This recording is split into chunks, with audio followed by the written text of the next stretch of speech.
to another video. We have come over to Blue Leon Racing to see their 800 horsepower front wheel drive drag car. Let's dive in and let's have a look at this monster 1.8 turbo.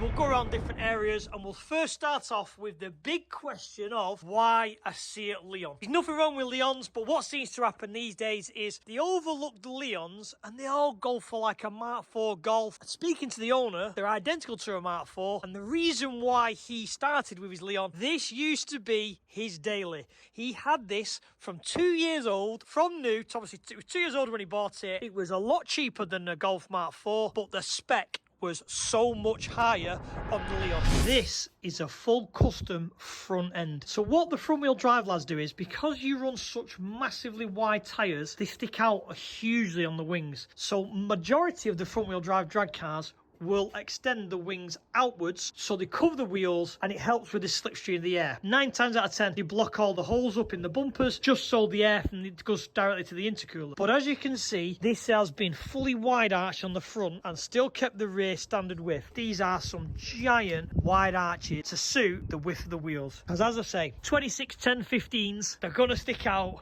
but you need them to go fast in a front wheel drive car. And as with all of us, a bug gets you and you say you're never going to go wild. You could use it as a daily, but it gets out of hand and turns into this creation, a full-on front wheel drive drag car. Let's have a look at the engine. 1.8 20 valve turbo, all the usual toys inside. So this is actually now a stroker engine. They've done a bit of development over this period of winter. They've rebuilt the engine because he did the old money shift. Anyone who doesn't know what a money shift is, that's the 3. Rather than going to 4, you go into 2, you rev the thing to the moon, and it throws bits of engine out the block. So when he did that, basically decided it's time to build a new engine, go all out, and this now is a 2-litre stroker. They've been developing this car because it's ran a 10.2 at high 140-ish mile, 145, 6 mile an hour, I think he said. So they're chasing to get the 9s, the first 9s. But what we have just been discussing is, he did a 10.2,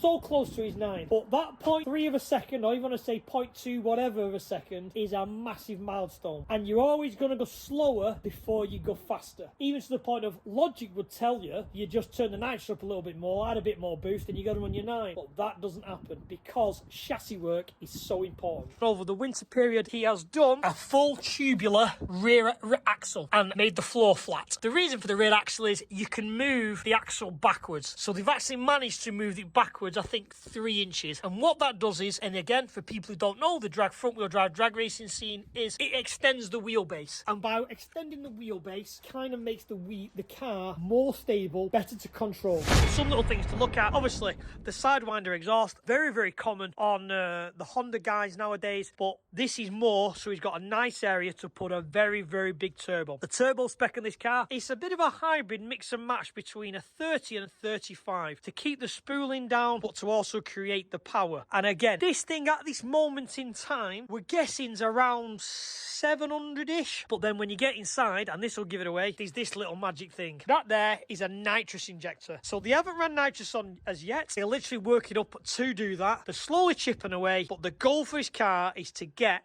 the first 9, because this is the fastest Mark 1 Leon in the UK. So diving inside, Kirky seat. It's not made for luxury, it's made for speed. Full on roll cage with the drop down bars, straight bar. Let's squeeze in and I'll have a look at some of the internal details. Right, I'm in. So, as I said, giant nitrous bottle. They're still developing that. They're still going to get into that at a later date. Standard shifter with, again, button on top, which again I would have thought in the future is going to be for launch control, maybe something to do with the nitrous, maybe for flat shifting. That'll be adjusted in the future, but I know he's just put that on. But again, short shifter, staging handbrake. Anyone who doesn't understand why has what people class as a drift handbrake is. When you come up to the line, you can just blip it and it helps you to stage as you're keeping the revs up. The AEM controller, I'm going to guess that's maybe something to do with traction control or boost, or maybe some settings on the ECU. Normal switches, E-boost, so that'll help to control the boost system itself. Lambda gauge, obviously, people who watch this channel know my opinion on lambda gauges and wide bands. You never watch them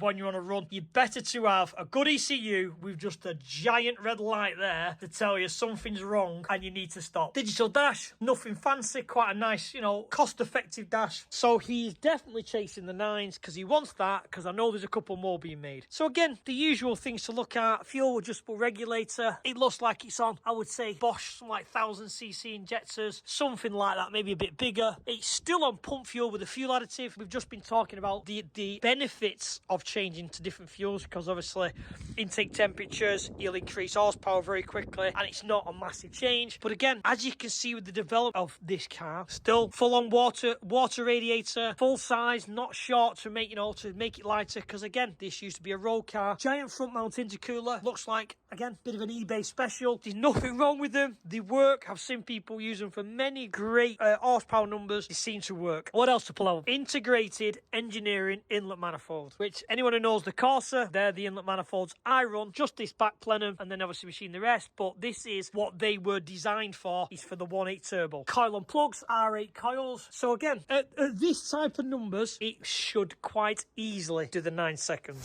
So some other little things to pick up on, obviously the Hoosiers 26-inch drag slicks, and anyone who knows the front wheel drive series, wheel size and type of tyre size can make a massive difference on the mile an hour on the quarter. And again, he's having some problems with traction moments, so I think he's going to go away from Hoosiers to somewhere else. Little marks, anyone who doesn't know what these little marks are to keep an eye on, because you run such low tyre pressures that the rim is not spinning inside the tyre. So if that doesn't line up with that, you know the rim's span inside the tyre and you need to address it. You've got your skinny tyres on the rear, your major slicks on the front, and then as you look in the car, just a full roll cage to specification, because I'm pretty certain this can run in a front wheel drive shootout, and the cage has to be to certain specs that Santa Pod and the governing bodies want. But again, all tied in the areas, all welded the feet, just, yeah, very, very nice place to be. Suits the job. Foam padding to get in and out. Not much. Oh, how can I miss a full removable steering wheel? So again, as you can see, a full-on drag car made for one purpose: make power, go fast, and a lot of fun. Little things to pick up on. This is what we do now. So there's a lot of people who will get carbon doors and all that type of thing, but this is what's the fucking hell of a lot do now. Just cut all the reinforcers out, so it's as flimsy as it comes. Perspex windows, just some way to get out if there's any issues, which is why this is big bar to basically open the door lock. But just cut as much weight out as humanly possible, because from gathering, same with the rear doors, as you can see, both rear doors have been cut out. This car weighs around, I think I heard about a ton, maybe a bit less. So if you think about it, 700-800 horsepower, 800 kilograms, this thing is going to be a hoot to ride. So to make people understand, this car has been built and developed in a single garage. And I know people are going to say, well, I built mine on my driveway and all that. Again, I am very, very lucky because I have a big workshop. But it's the fact of you've literally got a full-on drag car, been developed for the past 20 years, chasing his goals, making these numbers, basically being the fastest Leon in the UK in a little single garage. So I salute and I love the home-built heroes, because there's too many companies that can come along, smash your numbers, and it's not the same as a working person developing from day one, like I say, for 20 years to where it is today. So I'll sign this video off. That's just a little look of one of the UK's front-wheel drive drag cars. I'm sure there'll be more to come in the future, because that's where my heart is, all these home-built, fast, small hatchbacks. So take care, guys, and I'll see you all on the next video.